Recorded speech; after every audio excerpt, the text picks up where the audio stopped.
अशा आदिमाय आदिशक्तीची नवरात्र उपासना प्रभू रामचंद्रांनी सुद्धा केली होती, म्हणून त्यांनी रावणावर विजय मिळवला। रावणावर विजय का मिळवला तर प्रभू रामचंद्रांनी नवरात्र उपासना केली आणि जगदंबेची कृपा प्राप्त करून घेतली। नुसतं रामायणामध्येच नाही तर शिवाजी महाराजांनी सुद्धा तुळजाभवानीची सेवा केली, म्हणून त्यांचं नाव इतिहासामध्ये आहे। तुम्ही आम्ही इतिहासात येऊ की नाही हे माहित नाही, पण तिची सेवा जर केल्यावर तर आपल्या या मनुष्य जन्माचा उद्धार नक्कीच होईल। आणि या रावण रूपी दशाननावर विजय मिळवला तो केवळ आदिमाया आदिशक्तीच्या कृपेनेच मिळवला। या दसऱ्याच्या दिवशी रावणाचं दहन करायचं असतं। रावणाचं दहन नाही करायचं तर रावणामध्ये जे विकार आहे त्या विकाराचं दहन झालं पाहिजे, तर खऱ्या अर्थाने आपण दसरा साजरा केला असं होईल। जेव्हा भगवंतावर भक्ती असते, कशी तर दृढ भक्ती असते, त्यावेळेस आपल्याला माया आणि भक्ती कळत असते। जास्त वेळ मी नाही घेणार आहे, 5 मिनिटं घेणार आहे। सर्वांनी एक चित्त राहायचंय। भगवंतावर जर आपली दृढ भक्ती असेल तरच आपल्याला माया समजते, चांगली आणि वाईट। कारण माया आणि भक्ती या भगवंताच्या 2 स्त्रिया आहेत। ज्यावेळेस आपण भक्ती निसंकोचपणे निस्वार्थपणे करू तेव्हा ही माया आपोआप दूर निघून जाते आणि आपल्याला चांगल्या आणि वाईटाचा फरक कळतो।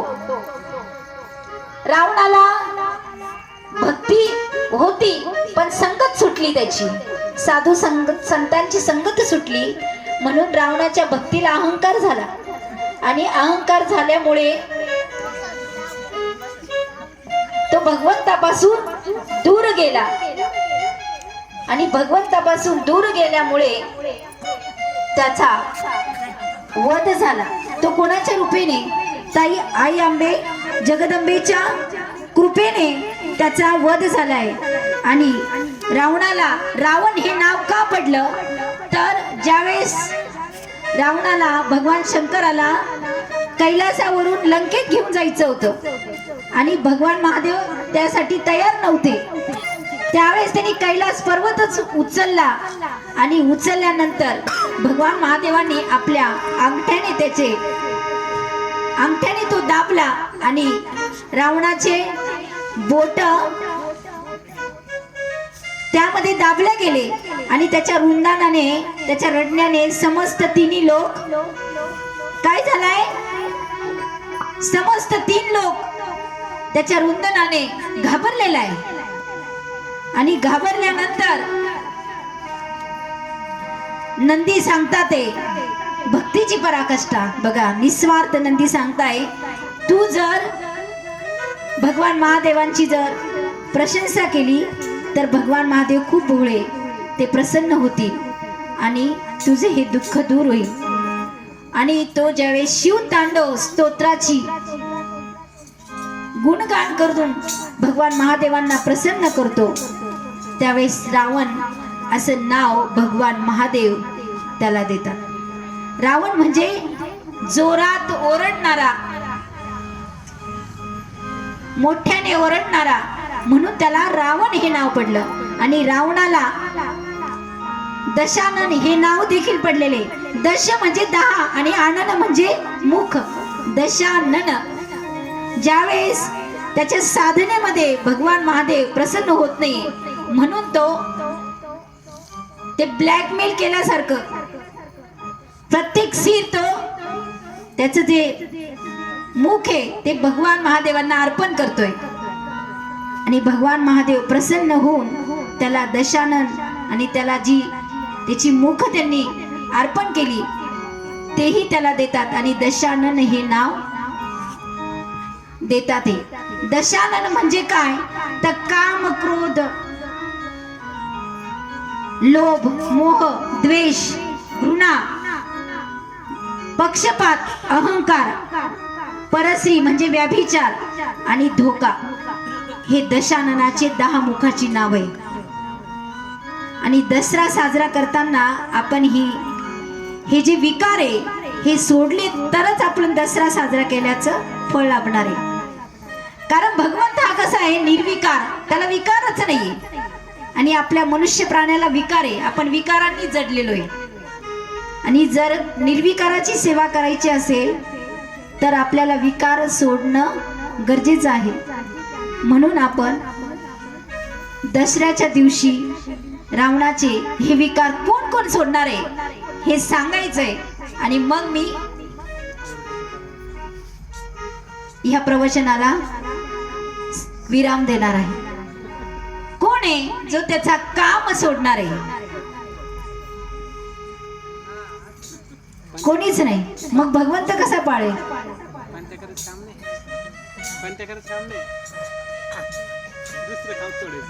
काम, क्रोध, कोण राग तरी, किमान राग तरी कोण सोडणार आहे?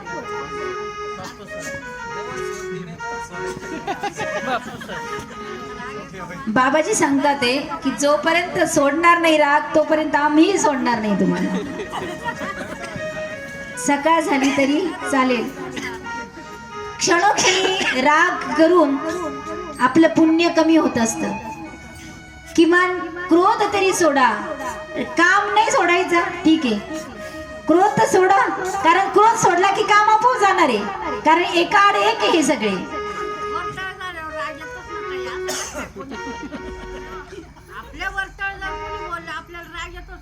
दुर्लक्ष करायचं, आपण निर्विकार व्हायचंय. निर्विकार होण्याचा प्रयत्न करायचा आहे. एक लक्षात ठेवा, जे खरं असतं ना ते तापत नाही, जे खोटं असतं ते तापतं. आपण खरे आहे ना, तापायचंच नाही. आणि लोक बोलतच असतात, जनतेचं कामच आहे. आपलं काम काय आहे ते आपण करायचं. जग जनार्दन आहे ना, बाबाजींनीच सांगितलंय, जग जनार्दन आहे. काम सोडायचं नाही. किमान क्रोध तरी सोडा. आणि क्रोध सोडला तर आनंदी आनंदच आहे. मोह, माया, विनाकारण कुणालाही आपल्या मायेत अडकायचं नाही, अडकवायचं पण नाही. कारण माया हा समस्त संसार जो आहे हा मायाने पछेडलेला आहे. मायाने साधू संतांना सुद्धा सोडलेलं नाही, व्यासांना सुद्धा नाही सोडलं मायेने. म्हणून शुकाची निर्मिती झाली. पण भक्ती करू ना त्यावेळेस मायेचा फरक कळतो, चांगली आणि वाईट. माया भक्ती तुम्ही इतकी परिपूर्ण करा की तुम्हाला माया चांगली आणि वाईट कळेल. म्हणजेच आधी माया आधी शक्तीची. नंतर द्वेष, कोणाचाही द्वेष नाही करायचा. काम, क्रोध, मोह, द्वेष, विनाकारण द्वेष नाही करायचा. कारण भगवंताला द्वेष आवडत नाही. आपण त्याची सर्वजण लेकरं आहोत. जसे आपलं 5 जणांचं कुटुंब आहे तसं अखिल विश्व त्याचं आहे. त्याला द्वेष आवडत नाही. आपल्याला भगवंताला, आपल्या सद्गुरूला जे आवडत नाही ते आपण करायचं नाही. कोणी गेला आणि मागे त्याच्याबद्दल दोष चिंतन केलं, तो असा होता, तो तसा होता, ती दोष चिंतन झालं. काही कारणास्तव तो व्यक्ती माहीत पडावा, आपल्या घरच्यांना, आपल्या मित्राला तो माहीत असावा म्हणून सांगितलेलं, ठीक आहे, ते त्याचं वागणं झालं. पण सारखं सारखं तेच सांगणं म्हणजे दोष चिंतन झालं. द्वेष कोणाचा करायचा नाही.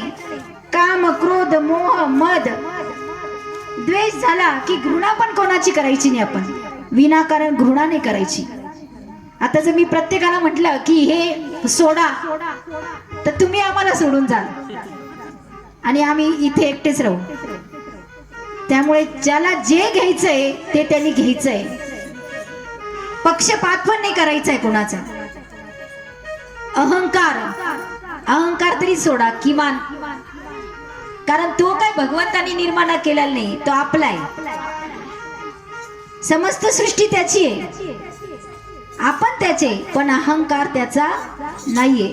किमान तो तरी सोडा. व्याभिचार, विनाकारण कुठलीही गोष्ट आपली नाहीये आणि आपण त्याचा हव्यास करायचा,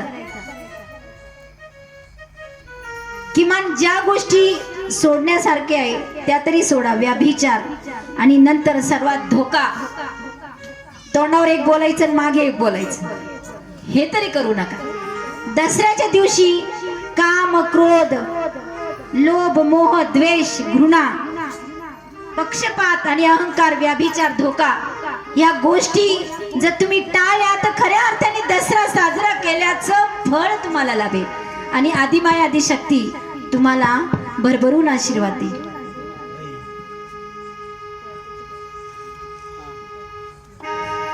असा हा रावण, अशा या रावणाचं दहन आज आपल्याला करायचं.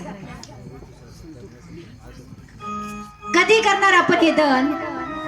किमान याच्यातले जे 10 गुण तर कोणी सोडणार नाही मला माहिती आहे, कारण 10 गुण जर सुटले तर तुम्ही साधू संतच होणार आपल्या बाबाजींसारखं.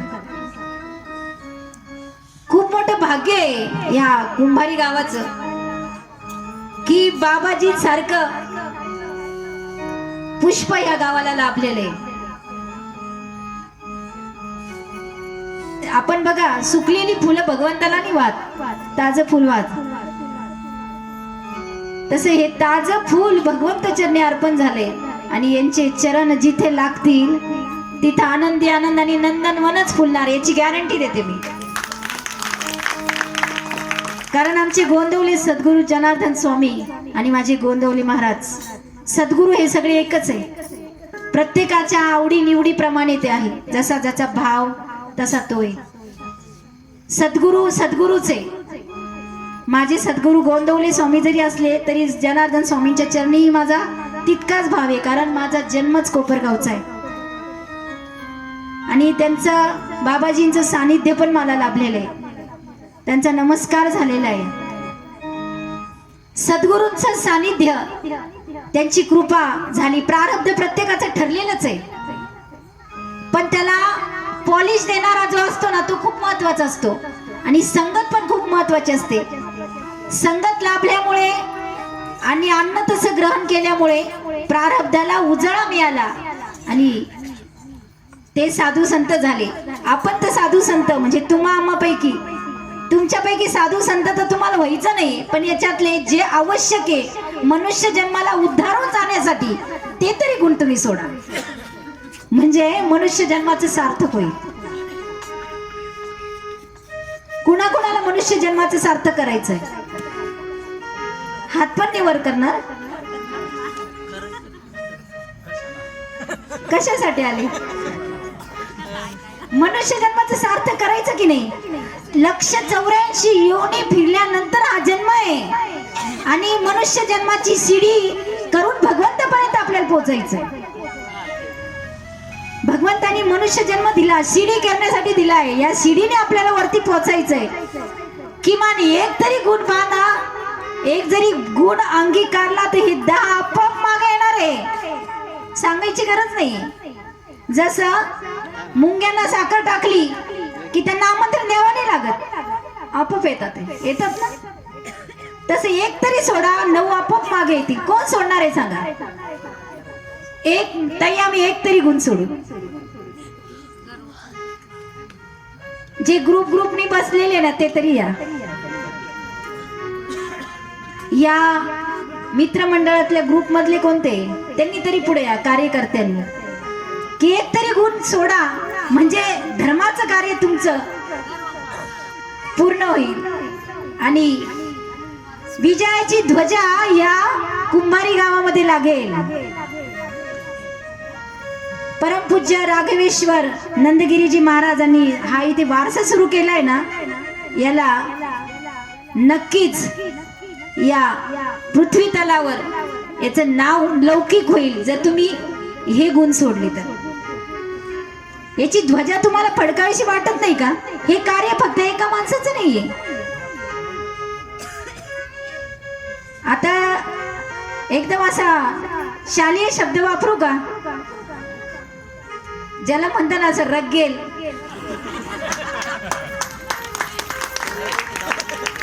हल्ला तुम्ही थोडे हल्ले तर होईल ना. रावण जाळायचं की नाही? रावणाचं दहन करायचं की नाही? रावण दहन तोपर्यंत होणार नाही जोपर्यंत तुम्ही राम होणार नाही, हे लक्षात ठेवा. जेव्हा तुम्ही राम होणार तेव्हाच तुम्ही रावणाचं दहन करू शकता. राम व्हायला रामासारखं व्हावं लागतं.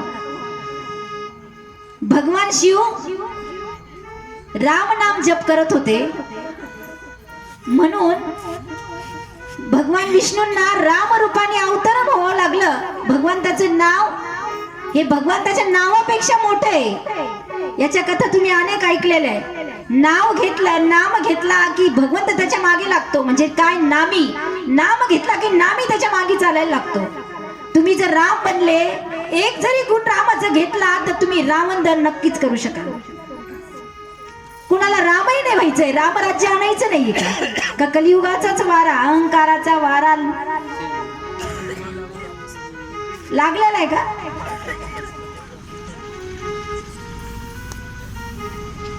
कोणीच म्हणजे कोण रग गेले सांगा बरं. हाला सांगा ताई, आम्ही एक तरी सोडू.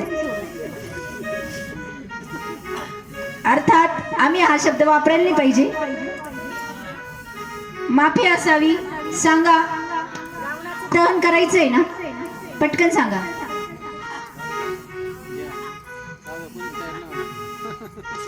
सर्वांच्या वतीने मीच हे दशविकार सोडतो का? किंवा नाही तर म्हणा, करत असाल तुम्ही, पण इथं तर नाही म्हणा. करतात का? आपल्या पतीला जे आवडत नाही ते करतात का? नाही करत. तेव्हा आपल्या सद्गुरूला, आपल्या भगवंताला जे आवडत नाही ना ते करायचं नाही. किमान एवढं तरी पाळा. तेव्हा आपण रावणाचं दहन तरी करू शकतो. एवढं तरी म्हणा, आमच्या सद्गुरूला जे आवडत नाही ते आम्ही करणार नाही म्हणा.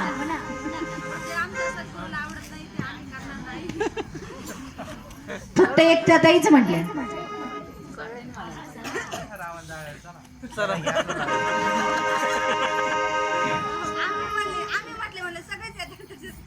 सर्वांच्या प्रतिनिधित्व त्यांनी केलेलं आहे, त्यांच्यासाठी टाळ्या द्या. आणि